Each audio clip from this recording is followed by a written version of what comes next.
রাধে রাধে বন্ধুরা, সবাই কেমন আছেন? আশা করি ভালো আছেন, আর আমিও মোটামুটি ভালোই আছি। তো আমরা তো আর কিছুদিন পরে চলে যাব, তার জন্য ভাবলাম একটু খাটটা একটু কালার করে নিই। তো এখানে কালার করছে, আর এদিকে আমার এমন তেমন একটা জিনিস নেই, খাট গোদরেজ আর এমনি ছোটোখাটো জিনিস।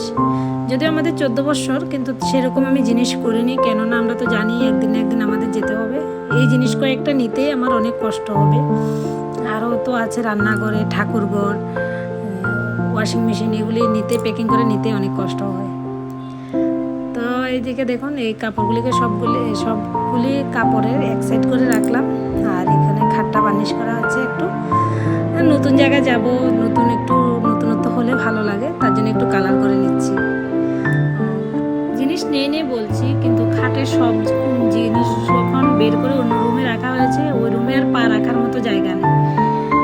তো যাই হোক, এই ছোটো কয়েকটা যেগুলো আমাদের খুব প্রয়োজনীয় জিনিস ছিল, এগুলি আমি কিনেছি, অযথা আমি অন্য জিনিস কিনিনি। তারপরেও নাই করে অনেক কয়টা জিনিস হয়ে গেছে। রান্নাঘরের তো আরও ধরাই হয়। আজকে আপনাদের সঙ্গে এতটুকু শেয়ার করবো, আবার পরে কথা হবে। রাধে রাধে।